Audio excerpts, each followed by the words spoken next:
What's going on YouTube? This is Mark here with Anastacio. I'm here with my partner James. We're here at the Academy and we want to demonstrate to you guys the only 2 blocks you need in Filipino martial arts.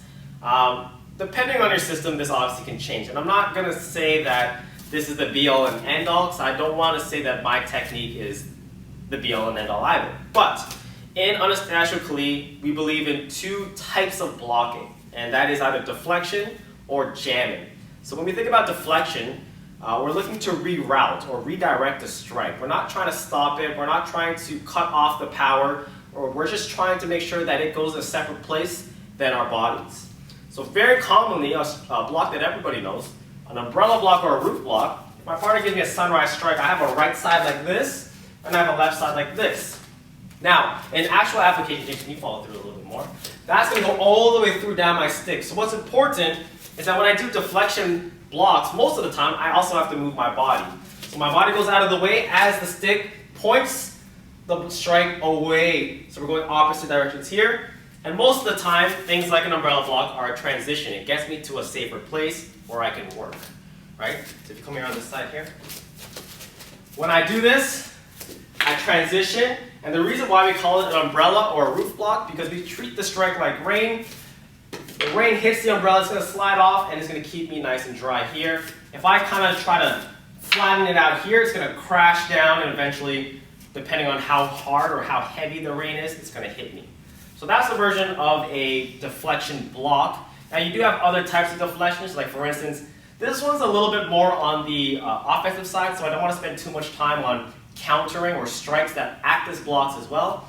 But if he gives me that same sunrise strike, I can use a whip tip and whip it out of the way, and that's gonna, still deflect it as I do a little bit more of a shorter shift, but I get my body out of the way as well. So that's the sense of a deflection block. We're gonna switch to empty hand real quick, where I'm empty hand, my partner isn't, and I can still do this with the stick, but I just wanna kind of separate it to give you guys an idea. When we have an empty hand situation here, we get that sunrise strike again. I can parry the strike. So I'm turning my body, I'm doing a circular motion where I'm controlling the hand and I'm kind of redirecting it so that I can get out of the way, the strike can finish where I'm not. Again, I'm not stopping this, so I'm not looking to stop the strike here. I'm moving and I'm making sure that I alter the path so there's this big gap between us and I still have space to move, escape, so on and so forth. So that's what would be considered a deflection block. Now, on the opposite side, we have what we call the jamming blocks. So this can be done to pretty much any angle, but I'm going to illustrate it with angle 3 and angle 4.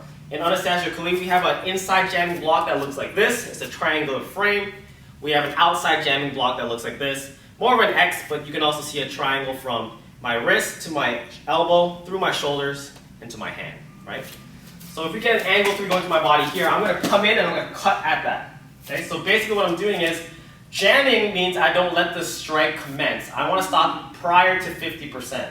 That's a very important rule. If you jam something, I'm not going to jam it halfway here. It's too late. The momentum, the drive, can't be stopped at this point. I want to get them somewhere around 30 to 40%. So what's going to require here is I'm going to have to step in, close the distance, and then I'm going to attack it like a strike. So in this inside jamming block, a little slowly, I'm turning my body and I'm trying to elbow the hand, because the hand is what controls the stick. I'm only placing my stick down here to help create a frame, but also to shield my skin from contact with his stick. So if I do this right, you may not hear anything at all, except a smack to my partner's hand. But if you hear a little bit of the stick hitting, it's because maybe I was a little too slow. But again, that's my safety net there. If we get an angle 4 here, we do the same thing, but on the outside, I'm going to elbow towards the arm here, the same way, crash down on that. Again, I want to meet it 30 to 40%. Right? So I'm not letting this strike even commence to 50% to halfway. I'm going to cut it off as soon as I can. Right? Take away the stick, we look at it the same way. We're going to go to angle 3. This is not going to go in, and I'm going to go towards the shoulder, because now we look at the chain. Shoulder controls the elbow, elbow down to the wrist, wrist to the hand, hand to the stick. So if I try stopping the hand, there's no way I'm going to be able to stop that. It's too small, too flexible to change his angle. But if I look at his mass here and I attack the shoulder, I limit his rotation, right? We do it from an angle 4, same thing. Shoulder is a really good place where you can start to control. I can use what we call like the knife hand side. I can use my palm. I can use my shoulder to control. Those are all very effective ways that we can jam, and we have to make sure that that strike stays in its clipped or chambered position, where that strike would begin from. Right? So every kind of block that you can do, aside from using like an angle one to cut an angle one, it's all about your position. It's all about the timing of it. So you're either going to let the strike finish and move out of the way, or you're not going to let the strike start at all. There is no in-between, especially when you deal with weapons, because in-between is usually where you get hit. That's usually the peak of the power, and that's where we don't want to be. Okay, so in my opinion, you only need those two, although there are different variations. That's pretty much what it is. Aside from that, we're going to use our offense to control the tempo. We're going to use our offense to control the angles. And we're going to use our angles to be able to determine where and when we need to strike so that we don't just have to boom, angle one across our opponent's head and be done with it. So I hope you guys enjoyed the video. If you guys did, make sure you please give this video a thumbs up and subscribe if you're new to the channel.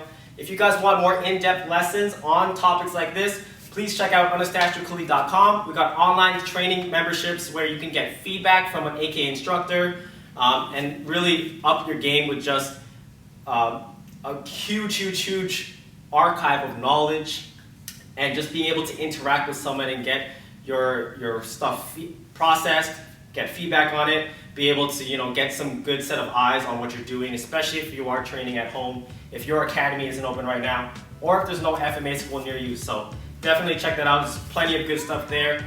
Until next time, I'll catch you guys then.